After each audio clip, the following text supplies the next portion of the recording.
नीट paper leak प्रकरणातील आरोपी गंगाधर मुंडे यांच्याशी एबीपी माझानं संवाद साधला। महाराष्ट्र एटीएसनं एवढ्या मोठ्या प्रमाणात त्यांचं नाव का लिहिलं याची बाजू जाणून घेण्याचा प्रयत्न केला, तेव्हा गंगाधर यानं थेट धमकी द्यायला सुरुवात केली। तसंच वारंवार फोन करून प्रश्न का विचारताय, जे काही आहे त्यावर पोलीस चौकशी करेल, तुम्ही मला का त्रास देताय। सध्या गंगाधर हा दिल्लीतील गुडगावमध्ये असल्याचा प्राथमिक अंदाज पोलिसांना आहे।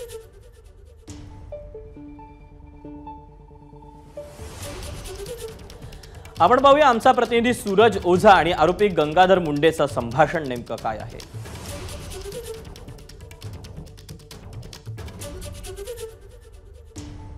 हेलो गंगाधर जी, हाँ बोलो बोलो। नमस्ते, सूरज सावंत बोल रहा हूँ एबीपी माझा से। हाँ बोलो सर, ये आपका नाम नीट के केस सर। में एक आ काम करो रहा है। सर, और बात सुनो सर। हेलो, बात सुनो मेरी। आपको जो करना है कर लो आप, ठीक है ना। मैं 10 बार मेरे को फोन आए मेरे को लोगों के, आप मैं पुलिस के अंदर में कंप्लेन कर रहा हूँ। ये सारे नंबर आपके है ना, मैं पुलिस के अंदर दे रहा हूँ मैं। पर सर मैं आपकी जस्ट राय जानना नहीं चाह रहा हूँ कि मैं आपका नाम- राय नहीं, मैंने वही परेशान हो गया। मैं अभी रास्ते में हूँ, काम है मैं परेशान हो गया। मैं इससे 10 बार फोन आ रहे हैं 10 लोगों के। पर आपके ऊपर ठीक है आरोप सर। लगा है, गंभीर है वो। नहीं वो कोई बात गंभीर है ना। मैं अपना पुलिस थाने में रिपोर्ट कर दूंगा मैं। अच्छा। ठीक है, आपको जो करना है वो कर लो। मैं पुलिस थाने के अंदर कल उन्होंने- रिपोर्ट करूंगा मैं। सर पर उन्होंने कहा है कि दिल्ली कोई से कोई जिसने कहा कुछ कहा, ठीक है ना। आप रिपोर्ट लाना, पुलिस थाने में दे देना। कल मैं आपके सबके नाम जो नंबर आ रहे हैं मैं सबके नाम दे दूंगा मैं। पर सर हम ठीक तो है ना, आपकी ये राय मेरे को जानना फोन चाह कर रहे रहे हैं। हैं। नहीं राय नहीं चाहिए मेरे को। राय नहीं, देना भी नहीं, लेना ही नहीं मेरे को। पर जो ठीक है आरोप ना, लगे मेरा वो कोई सही है या गलत है? मैं एक काम करता हूँ, मैं पुलिस अपने आप पूछ लेगी। जो गलत है पुलिस पूछ लेगी, ठीक है ना।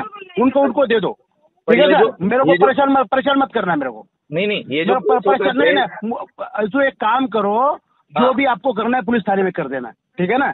और मैं अपना पुलिस थाने में रिपोर्ट कर दूंगा, ठीक है। जो कर दो, मेरे को क्यों परेशान कर रहे हो फालतू में। नहीं, क्योंकि आपका नंबर है, आपका नाम है। आप बंद करो फोन, बंद करो, कोई दिक्कत नहीं। आपको जो करना है कर लो आप। आपण याचबद्दल सूरज सावंत ज्यानं गंगाराम मुंडे याच्याशी संपर्क साधलेला होता, त्याच्याकडून अधिकची माहिती जाणून घ्या। तर सूरज, काय नेमकं म्हणणं होतं गंगाधर मुंडे याचं, आणि त्यानंतर त्यानं धमकी देखील देण्याचा प्रयत्न केलेला आहे, काय तपशील आहे? सूरजचा फोन कट झालेला आहे, आपण पुन्हा त्याच्याशी संपर्क साधण्याचा प्रयत्न करूया।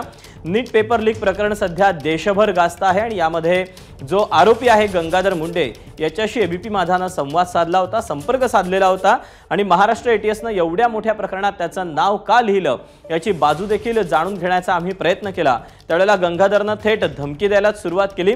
वारंवार फोन करून प्रश्न का विचारताय, जे काही आहे त्यावर पोलीस चौकशी करतील, तुम्ही मला का त्रास देताय, असं गंगाधरचं म्हणणं होतं। सध्या गंगाधर हा दिल्लीतल्या गुडगावमध्ये असल्याचा प्राथमिक अंदाज पोलिसांना आहे।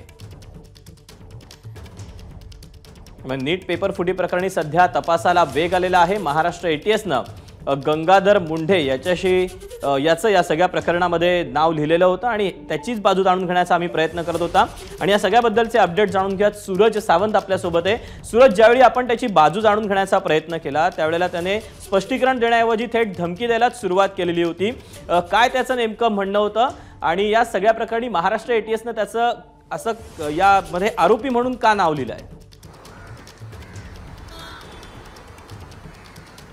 या संपूर्ण प्रकरणात गंगाधर मुंडे हा एक महत्त्वाचा आरोपी म्हणून ओळखला जातो, ज्यामध्ये प्रामुख्याने जो मनी ट्रेल आहे तो त्याच्यापर्यंत येऊन पोहोचलेला आहे। हा दिल्लीत सध्या असल्याची माहिती देखील मिळत आहे, त्यामुळे याचा सक्रिय सहभाग आहे पैसे घेण्यामध्ये आणि पुढे ते देण्यामध्ये देखील। सर्वात महत्त्वाचं म्हणजे नीट जो पेपर लीक झालेला आहे हा मराठवाडा पॅटर्न म्हणून प्रचलित आहे या संपूर्ण रॅकेटचं। यामध्ये 4 स्टेपमध्ये विद्यार्थ्यांना परीक्षा उत्तीर्ण करून देण्यासाठी मदत केली जाते। ज्यावेळी अशी कुठलीही परीक्षा जाहीर होते त्यावेळी यांचे जे प्राथमिक सदस्य जे आहेत प्रत्येक जिल्ह्यांमधले हे एक व्हॉट्सअप ग्रुप बनवतात, आणि या व्हॉट्सअप ग्रुपमध्ये ज्यांना ही परीक्षा उत्तीर्ण व्हायची असेल गैरमार्गाने त्यांना त्यामध्ये सहभागी करून घेतात, आणि त्यानंतर त्यांचे पैशाचे व्यवहार हे ठरत असतात। प्रामुख्याने जर आपण पाहिलं तर 4 टप्प्यात ही परीक्षा देण्यासंदर्भात लोकांना माहिती देतात। त्यामध्ये पहिलं म्हणजे एकतर पेपर लीक करणे, दुसरं म्हणजे एका उमेदवाराच्या जागी दुसरा उमेदवार म्हणजे डमी उमेदवार पाठवणे, तिसरं परीक्षा सेंटर सेट करणे जेणेकरून तो व्यक्ती त्या परीक्षा केंद्रावरच जाईल आणि त्या ठिकाणाहून तो परीक्षा देईल आणि त्याला तिथली मदत मिळेल, आणि चौथं म्हणजे परीक्षा केंद्रातून मागच्या दाराने पेपर काढून तो पेपर पुन्हा त्याची उत्तरं बरोबर देऊन तो पेपर पुन्हा परीक्षा केंद्रात ठेवला जातो। आतापर्यंत अनेक व्हॉट्सअप ग्रुप हे आरोपींच्या मोबाईलमध्ये सापडलेले आहेत। अनेक विद्यार्थी याला बळी पडल्याची देखील माहिती मिळते। या विद्यार्थ्यांकडून काही लाख रुपये या आरोपींनी जमा केलेले आहेत। विशेष म्हणजे राज्यातीलच नाही तर बाहेरच्या राज्यातील देखील विद्यार्थी याला आमिषाला बळी पडलेले आहेत। त्यामुळे एक मोठं रॅकेट हे या ठिकाणी असल्याची माहिती ही देण्यात आलेली आहे। या संपूर्ण प्रकरणाचा तपास हा लातूर पोलीस जरी करत असले तरी एटीएस देखील या संपूर्ण प्रकरणावरती नजर ठेवून आहेत। त्यामुळे एकूणच नीट पेपर लीक प्रकरणी ही धक्कादायक माहिती समोर आहे। आपण ज्या आरोपींना संपर्क करण्याचा प्रयत्न केला, त्यामुळे ही खरं तर या सगळ्याच्या मुळाशी जाऊन खरं तर याचा तपास होणं तितकंच देखील गरजेचं आहे।